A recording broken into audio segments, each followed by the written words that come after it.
मेरे और आपके बीच का एक ही रिश्ता है। मेरी आपसे एक ही विनती है, ये तमाम पूरे देश में जो कुछ हो रहा है उसके पीछे सिर्फ एक ही मकसद है कि आपको अगले 500 सालों तक ऐसे ही विचारधारा को सत्ता पे बिठाना है। और आपके लोगों के बीच में भी अगर कोई आपका काम नहीं करता है, आप उसको हटा सकते हैं। हमें सिर्फ वही पसंद होगा जो इस सनातन संस्कृति को बचाएगा, जो इस राष्ट्र को बचाएगा, जो 5000 साल पुराने इस भारत के इतिहास को दोबारा से लिखेगा, वही सत्ता पे बैठेगा। उसके लिए आपका जागृत होना जरूरी है। आपको कोई हथियार उठा के किसी का मर्डर नहीं करना है, आपकी वो संस्कृति नहीं है। सिर्फ इतना ही तो कहा है भाई कि सही जगह बटन दबाते रहिए। जितनी बार आप इस बटन को दबाएंगे उतनी जोर से यहां भी निकलेगा भारत माता की जय, उतनी जोर से चिल्लाएंगे। शपथ लेते वक्त कुछ मुनाफिकों ने, मक्कारों ने यह जरूर कोशिश की। मेरा सवाल उनसे है, अगर इस सभा में कोई मुसलमान बैठा हो तो जरा जाके उनसे पूछिए, जो इस्लाम के अलमबरदार हैं, ठेकेदार हैं, जब शपथ ले रहे थे आपके यहां का मुनाफिक छोटे भाई का पजामा बड़े भाई का कुर्ता पहने, तो अपनी शपथ में उसने कहा जय भीम और जय मीम।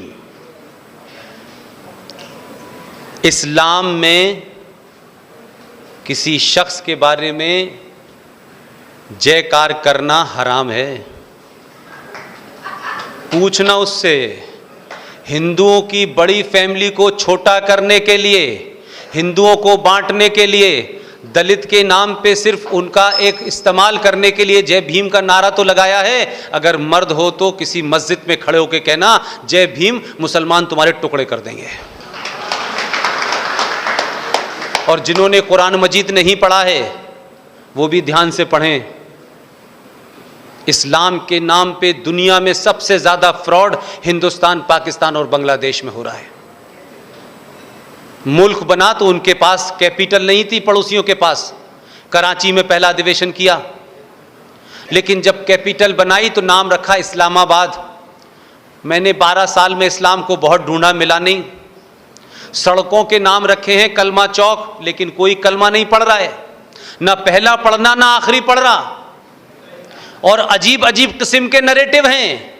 मुल्क बनाने के बाद जो उस मुल्क में सबसे ज्यादा ज़हीन कौम थी, सबसे ज्यादा इंटेलेक्चुअल कम्युनिटी थी, सबसे ज्यादा एजुकेटेड कम्युनिटी थी, जो सत्ता की व्यवस्था के ऊपर बैठी हुई थी, कहा कि अच्छा आप यहां के अब डिप्लोमेट बनेंगे, उठिए यहां से, हम आए हैं। आपने पहली फुर्सत में पाकिस्तान के अंदर मुसलमानों का एक सेक्ट है जिसे अहमदिया सेक्ट कहते हैं, आपने अपने संविधान में उसे गैर इस्लामिक और गैर मुसलमान घोषित कर दिया। आप इतने बड़े जाहिल हैं कि जिस कुरान के मानने वालों ने कहा कि अगर तालीम के लिए उस दौर में तुम्हें चाइना भी जाना पड़े तो चले जाना, वो ऐसे जाहिल लोग हैं कि जो पढ़े हुए लोग थे आपने उनको ही गैर इस्लामिक घोषित कर दिया।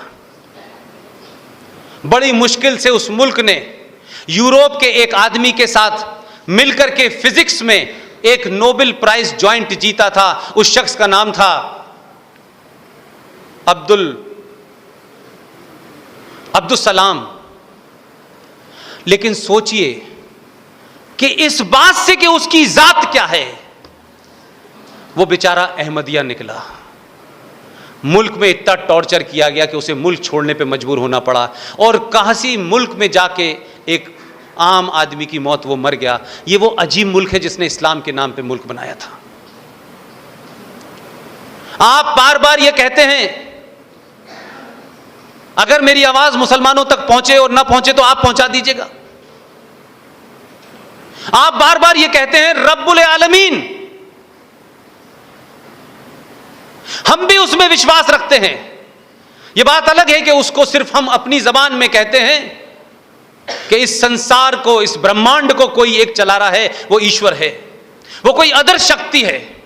आप उसको रब्बुल आलमीन कहते हैं कि ये जो भी कुछ हो रहा है, ये जो रब चल रहा है, उसको कोई चला रहा है। हम भी यकीन करते हैं, लेकिन हमारे यकीन में और तुम्हारे यकीन में सिर्फ इतना ही फर्क है कि हम ये मानते हैं कि सब कुछ उसकी मर्जी से हो रहा है। हम 1000 साल तक गुलाम रहे, हमारी कमियां थी, ऊपर वाले को लगा के इन्होंने दुनिया में सब कुछ दिया है, हमने कुछ कमियां अपने अंदर पैदा की, उस कमियों के कारण हमें ऊपर वाले ने गुलाम बनाया, उसकी मर्जी से हम गुलाम बने। क्योंकि उसकी मर्जी से जब पत्ता नहीं हिलता, उसकी मर्जी से जब हवा नहीं चलती, बारिश नहीं होती, तो मैं और आप किसकी मर्जी से चलते हैं? हमारी कमियों के कारण हम 1000 साल तक गुलाम रहे। लेकिन तब भी हमारा रब्बुल आलमीन पे कोई सवाल हमने खड़ा नहीं किया, हमने नहीं किया। लेकिन वही रब्बुल आलमीन जो पूरे रब को चला रहा है, वो उसने पुष्पेंद्र को भी पैदा किया है, उसने रफीक को भी पैदा किया है, उसने सलमान को भी पैदा किया है। वो जब बारिश करता है तो ये सोच के नहीं करता कि मैं रामपुर में नहीं करूंगा, मैं अलीगढ़ में करूंगा, मैं अयोध्या में करूंगा, मैं अजमेर में नहीं करूंगा। वो ये नहीं सोच के करता है, वो जो कुछ करता है सबके लिए करता है। तुम तो उस रब के ऊपर सवाल उठा रहे हो। तुम तो कह रहे हो, हम कह रहे हैं कि उसी रब्बुल आलमीन ने मोदी को भी पैदा किया है।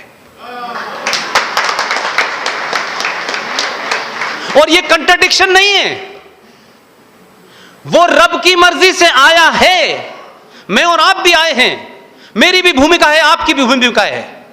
उसी कुरान मजीद के अंदर एक आयत में लिखा हुआ है, योगेश भाई आपके बहुत दोस्त मुसलमान हैं, वो पता नहीं कौन सा कुरान पढ़ते हैं, उनसे कहिए देवबंद का कुरान ना पढ़ा करें, सही कुरान पढ़ें। उसी में लिखा हुआ है कि अल्लाह मियां फरमाते हैं कि ऐ मेरे मानने वालों, मुझ पे यकीन करने वालों, मेरी हिदायतों, मेरे डायरेक्शन को मानने वालों, मैंने तुम्हें दुनिया की हर अच्छी चीज से, नायाब चीज से तुम्हें नवाजा है, सब चीज तुम्हें दी है। इस कायनात में तुम्हारे लिए सब कुछ है, सबके लिए है, हर इंसान के लिए है, वो छोटे से कीड़े से लेकर के बादशाह तक के लिए है। लेकिन मैंने ये कायनात बनाई है, इस कायनात में रहने के कुछ उसूल बनाए हैं। उन उसूलों से जिस दिन भी तुमने अपना मुंह फेरा और उन उसूलों से तुम हटे, इसी कायनात में मैं लोग ऐसे भेजूंगा कि वो तुम्हें सही रास्ते पे ले आएंगे। ये उन्होंने कहीं नहीं फरमाया है कि उसका पजामा ऊपर होगा, ये जरूर फरमाया है उन्होंने कि वो किसी भी शक्ल में हो सकता है। ये बात अलग हो कि उसका कुर्ते की बाएं छोटी है। और वो भी देखिए, वो भी अल्लाह का ही बंदा है। उसने अपने आने के दिन से लेके आज तक इसी बात पे ताकत लगाई कि अल्लाह ने जो जो कुछ कुरान में फरमाया है उसकी नाफरमानी हो रही है, उसका मिसयूज हो रहा है। कि आप 3 तलाक के नाम पे अल्लाह की बनाई हुई उस मखलूक, उस औरत को जो दुनिया को जन्म देती है, जिसके पैरों में जन्नत होती है, आप उसके साथ क्या करते हैं भाई? आप 3 बार अपने घर में ठंडा खाना, गर्म ठंडा खाने के चक्कर में आप उसको तलाक देते हैं और सड़क पे खड़ी कर देते हैं। और आपने कानून बनाया कि उसको अगर आपसे शादी दोबारा करना चाहे तो आप कहते हैं गैर मर्द से शादी करे, उसके साथ वो रहे, फिर वापस आए, वो तलाक दे, तब आपके साथ हो। तो तलाक आप दें, भुगते वो औरत। ये उस अल्लाह के बंदे को लगा कि ये अल्लाह ने तो ऐसा नहीं कहा था, तो 3 बार ऑर्डिनेंस ला करके कानून बनाया कि मैं मुसलमान औरतों को जिस नाजायज तरीके से उनका नुकसान किया जा रहा है, जो कुरान और अल्लाह के नाम पे कर रहे हैं, मैं उसे करने नहीं दूंगा। और उसी अल्लाह के बंदे ने, ये बात अलग है कि 14 में वो अकेला था, 19 में एक और उसे मिल गया। अल्लाह को भी लगा कि उन 14 की ताकत कम पड़ रही है, तो उनका इसको होम मिनिस्टर बनाओ। उसने भी 35 पे और 370 अल्लाह की मर्जी से हटाई है। कि जहां आप 71% थे, अल्लाह उम्मीद करता था कि आप 71% हैं, आप मेजोरिटी में हैं, आप निजाम चला रहे हैं, आपके राज्य के अंदर न कोई छोटा होगा, न कोई बड़ा होगा, न कोई हिंदू होगा, न मुसलमान होगा।